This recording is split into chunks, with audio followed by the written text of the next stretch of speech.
अनाथ बेटा। रूपा और शेखर सरिता विहार में रहते हैं। वो अपनी जिंदगी में बेहद खुश होते हैं।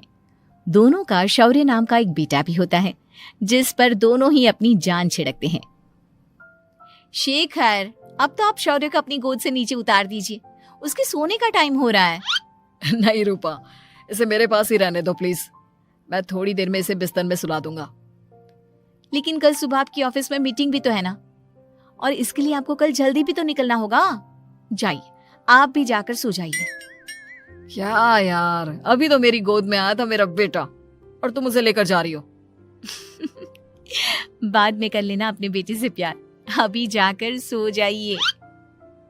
रूपा शेखर से शौर्य को ले रही होती है कि तभी शौर्य रोने लगता है। शौर्य को रोता देखकर रूपा उसे फिर से शेखर को थमा देती है।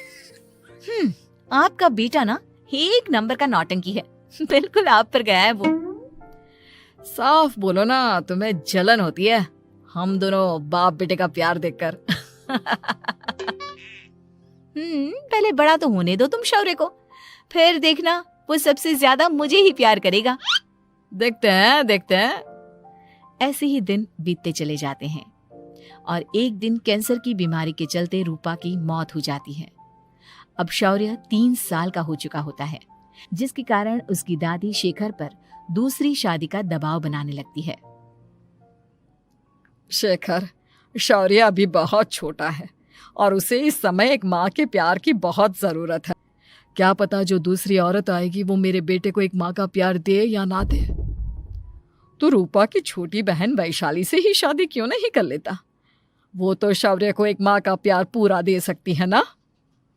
मैंने कहा ना माँ, मुझे दूसरी शादी नहीं करनी, और अपनी ही पत्नी की बहन से तो हरगिज नहीं। ऊपर से अगर रूपा देख रही होगी तो वो क्या सोचेगी? अपने लिए ना सही, लेकिन तुझे शौर्य के लिए तो शादी करनी ही पड़ेगी ना बेटा। शेखर कुछ कहता उससे पहले ही अंजुमन उसे रूपा की कसम दे देती है, जिसके आगे मजबूर होकर शेखर शादी के लिए हामी भर देता है। देखो वैशाली, मैंने तुमसे शादी सिर्फ अपने बच्चे के लिए की है। मैं चाहता हूं कि तुम उसे एक माँ का भरपूर प्यार दो। शौर्य, आपके साथ साथ मेरा भी कुछ लगता है। अगर आप मुझसे शादी नहीं भी करते तब भी मेरा प्यार शौर्य के लिए कभी कम या ज्यादा नहीं होता। शादी के कुछ दिनों बाद ही शेखर की माँ की भी मौत हो जाती है। वैशाली शौर्य को एक माँ से भी बढ़कर प्यार देती है। शौर्य को लेकर वैशाली का यूं निस्वार्थ प्यार देखकर शेखर को भी उससे प्यार हो जाता है और कुछ सालों बाद शेखर और वैशाली का भी लड़का हो जाता है।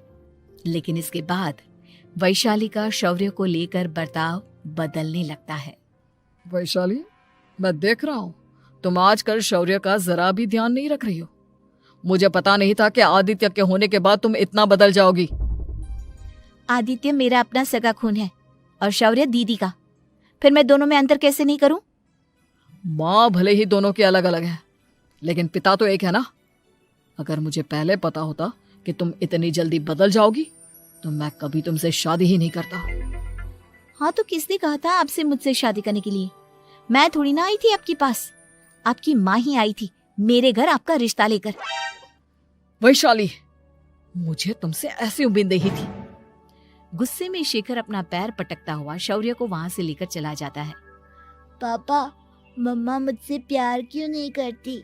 क्या मैं उनका सगा बेटा नहीं हूँ इसलिए मुझसे प्यार नहीं करती?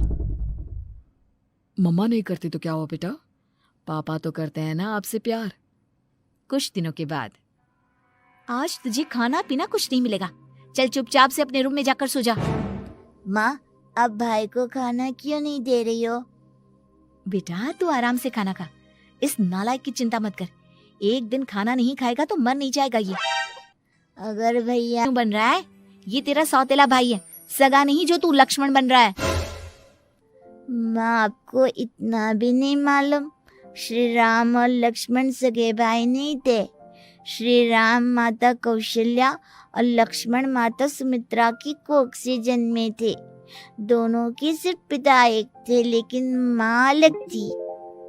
मुझे ज्यादा ज्ञान देने की जरूरत नहीं है, ये सतयुग और त्रेता युग नहीं है, समझे? आया बड़ा भाई का चमचा। इतना कहकर वैशाली वहां से चली जाती है। जिसके कुछ टाइम बाद शेखर वहां आता है और आदित्य उसे सारी बात बताता है।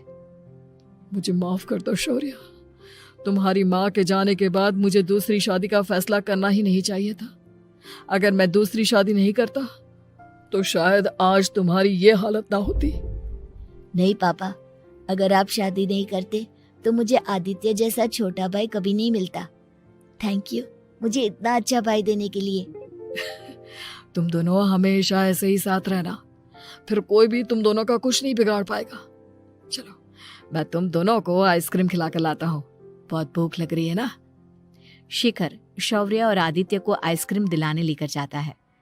वो दोनों को पार्क में खड़ा करके आइसक्रीम लेने जा ही रहा होता है, तभी तेज रफ्तार से आती हुई एक गाड़ी उसे कुचल देती है और उसी पल शेखर की मौत हो जाती है।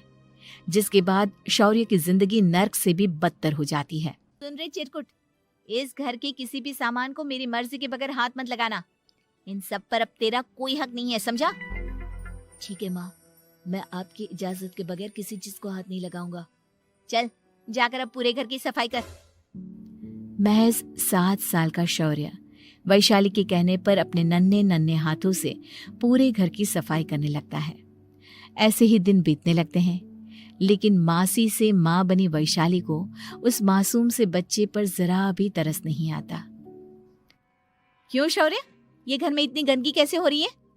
ढंग से सफाई नहीं की है क्या तूने? माँ मैंने तो अच्छे से सफाई की थी, लेकिन आदित्य बार बार इधर उधर चलकर गंदा कर देता है। अच्छा, खुद से एक काम ढंग से नहीं होता और अपनी गलतियों का जिम्मेदार मेरे बेटे को ठहराता है। इतना कहकर वैशाली बांस का डंडा उठाकर शौर्य को जोर जोर से मारने लगती है। तभी वहां वैशाली के मायके वाले भी आ जाते हैं और उसकी सारी करतूतें देख लेते हैं। माँ मैं ऐसा क्या करूं जिससे आप मुझे भी आदित्य के जितना प्यार करोगी? बोलिए ना माँ, मेरे क्या करने से आपके अंदर मेरे लिए ममता जागेगी? वैशाली शौर्य की एक नहीं सुनती, उसके ऊपर डंडे बरसाती जाती है। हद पार होती है। यही सब करने के लिए तूने दामाद जी से शादी की थी? हमने सपने में भी तुझसे ऐसी हरकत की उम्मीद नहीं की थी। तू माँ नहीं, माँ के नाम पर एक धब्बा है। बस कीजिए माँ, आदित्य के इस दुनिया में आने से पहले मैंने इसे बहुत प्यार किया था, लेकिन अब जब मेरी खुद की औलाद है तो मैं किसी और के बच्चे से प्यार क्यों करूं? अरे नालायक औरत, जिसे तू किसी और का बच्चा कह रही है वो तेरी खुद की सगी बहन का बच्चा है। बहन है तो क्या हुआ, मेरे अपने बच्चे से बढ़कर तो नहीं हो सकता ना ये कभी। अगर यही बात थी तो तू हमें पहले बता देती, हम शौर्य को अपने साथ ले जाते। उसे इस तरह प्रताड़ित करने की क्या जरूरत थी? अगर आपको लेकर जाना है ना तो ले जाइए इसे, मैं नहीं रोकूंगी। नहीं माँ, मुझे कहीं नहीं जाना, मुझे आपके साथ ही रहना है। मैं तेरी कोई माँ बाबा नहीं हूँ, तेरी माँ मर चुकी है, समझा? अब निकल जा मेरे घर से। माँ आप बहुत गंदी हो, मुझे भी नहीं रहना आपके साथ, मैं भी भाई के साथ ही जाऊंगा। अरे तू क्यों जाएगा, तू तो मेरा सगा बेटा है, जाने दे इसे। हम यहाँ ऐश से रहेंगे, तुम्हारे पापा बहुत सारी जमीन जायदाद छोड़ गए हैं तुम्हारे लिए। नहीं माँ, मुझे भाई के साथ जाना है। आप अच्छी नहीं हो, आप बहुत बुरी हो, आप भाई को बहुत परेशान करती हो। देख वैशाली, तुझसे ज्यादा समझ तो इस मासूम बच्चे में है। ये तेरे बुरे कर्मों का ही नतीजा है जो आज तेरी सगी औलाद खुद से तुझे ठुकरा रही है। आदित्य, तुझे इस शौर्य ने भड़काया है ना मेरे खिलाफ? नहीं माँ, मुझे किसी ने भड़काया नहीं, पर मैं सब देखता हूँ, सब समझता हूँ। भाई बहुत अच्छा है, वो आपकी जैसा नहीं है। चलिए नानी। इतना कहकर वैशाली के मायके वाले आदित्य और शौर्य को अपने साथ ले जाते हैं और इस तरह वैशाली बड़े से घर में अकेली पड़ जाती है। 2 बेटों के होते हुए भी आज उसे माँ कहकर बुलाने वाला कोई नहीं होता।